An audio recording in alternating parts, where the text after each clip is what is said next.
Hello everyone. जैसा कि आप लोग जानते ही हैं, मैं आपके लिए लेकर आती हूँ मालती जोशी जी की कहानियाँ। आज मैं लेकर आई हूँ आपके लिए मालती जोशी जी की लिखी हुई एक लघु कथा, जिसका नाम है कैलकुलेशन।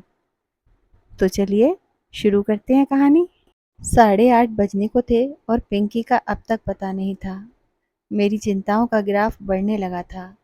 सर्दियों में अंधेरा वैसे ही जल्दी गिराता है और शहर में रोज होने वाली घटनाएं मन को डरा देती हैं।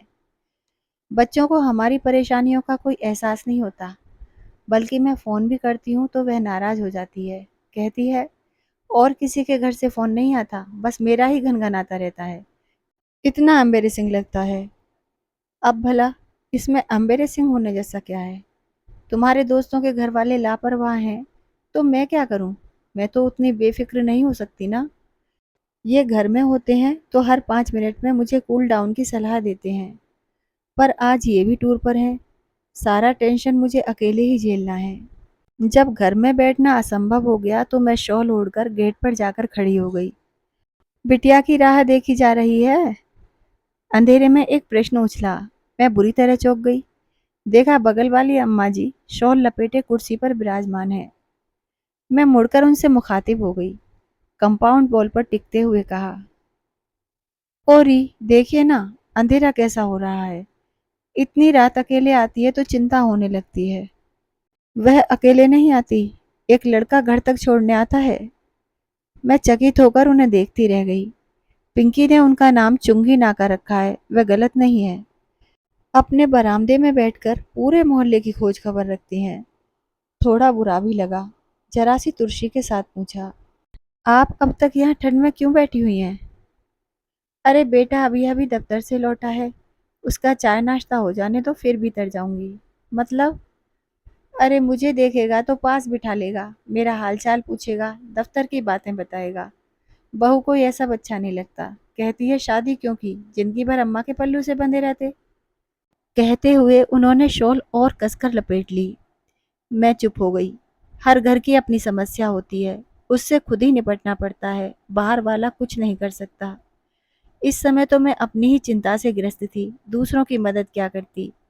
मुझे ज्यादा प्रतीक्षा नहीं करनी पड़ी। कुछ ही देर में मेरी समस्या यानी कि पिंकी रानी पधार गई। साथ में वह लड़का भी था। पिंकी बाहर से ही चिल्लाई, मम्मा, वहां ठंड में क्या कर रही हो? अब उस लड़के ने मुझे देखा। नमस्ते आंटी। नमस्ते बेटा, आओ भीतर आओ, गर्मा गर्म कॉफी पिलाती हूँ। स्कूटर बाहर खड़ा करके वह निसंकोच भीतर चला आया।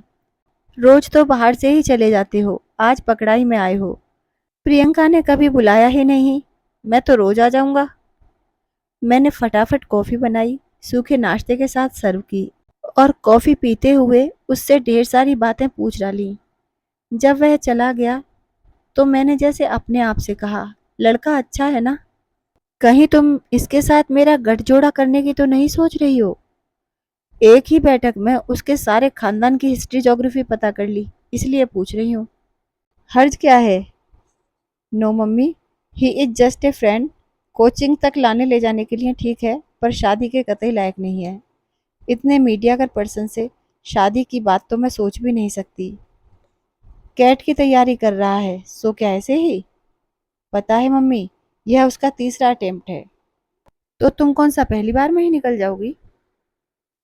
तुमसे तो कोई बात करना ही बेकार है। उसने तुनक कर कहा और कपड़े बदलने चली गई।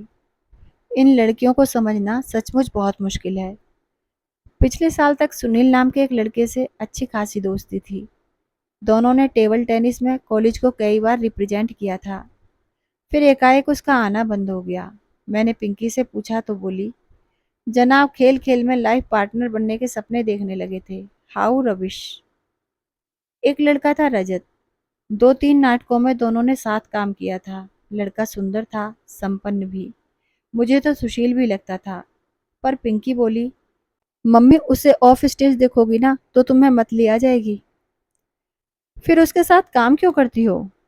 Because he is a fine actor. कल को बॉलीवुड में जाकर बड़ा स्टार बन गया तो? नो चांस मम्मी, वह तो बस लोकल हीरो है। वहां तो ऐसे सैकड़ों मारे मारे फिरते हैं, कोई घास नहीं डालता। मैंने सुना है लड़कियां उस पर जान छिड़कती हैं। लड़कियां परले दर्जे की बेवकूफ होती हैं, तभी तो ऐसे लोगों की बनाती है। कई बार मेरा पूछने का मन होता है कि लाडो, तेरी नज़र में कोई मिस्टर परफेक्ट है भी?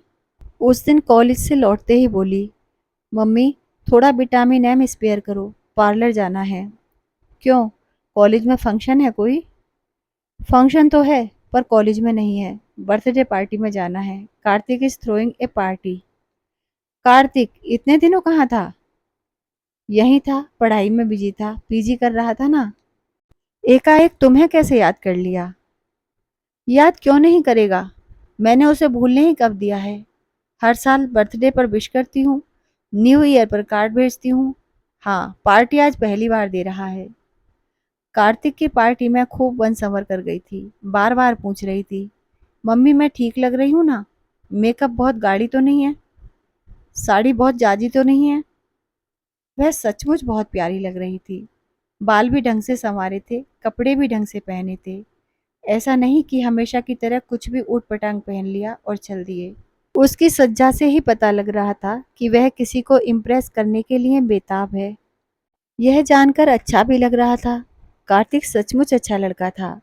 बहुत अरसे पहले वे लोग हमारे पड़ोसी थे।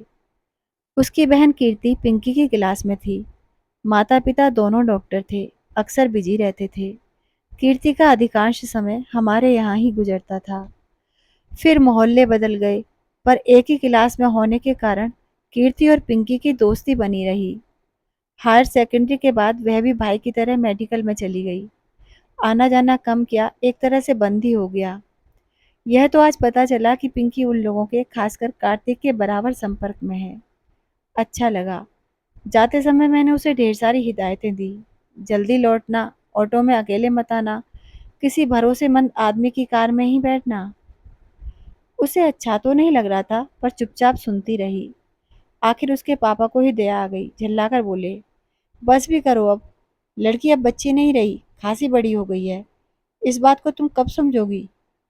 बच्ची नहीं रही, बड़ी हो गई है, इसीलिए तो इतनी फिक्र हो रही है। पर ये बातें पुरुषों के दिमाग में कभी नहीं आती। फिक्र करने का जिम्मा जैसे माँ ने ही उठाया हुआ है। रात को वह लौटी थी तो काफी थकी थकी सी लग रही थी। मुझे आश्चर्य नहीं हुआ। जानती हूँ, आजकल पार्टियों में सिर्फ खाना पीना थोड़े ही होता है। डांस के नाम पर अच्छी खासी हुड़दंग लीला होती है। शोर इतना कि कानों के पर्दे फट जाएं। कैसी रही पार्टी? मैंने पूछा। ठीक ही थी, उसने बेरुखी से कहा और सोने चली गई। अब मुझे ताज्जुब हुआ। और कोई दिन होता तो मुझे पूछने की जरूरत नहीं पड़ती, वह आते ही शुरू हो जाती। यह भी भूल जाती कि आधी रात हो रही है और मम्मी, जो अब तक उसके लिए जाग रही थी, सोना चाहेंगी। पर आज तो उसे बात करना भी मुहाल लग रहा था। जाते समय जो उत्साह फूटा पड़ रहा था, उसका लेश मात्र भी अब बाकी नहीं था।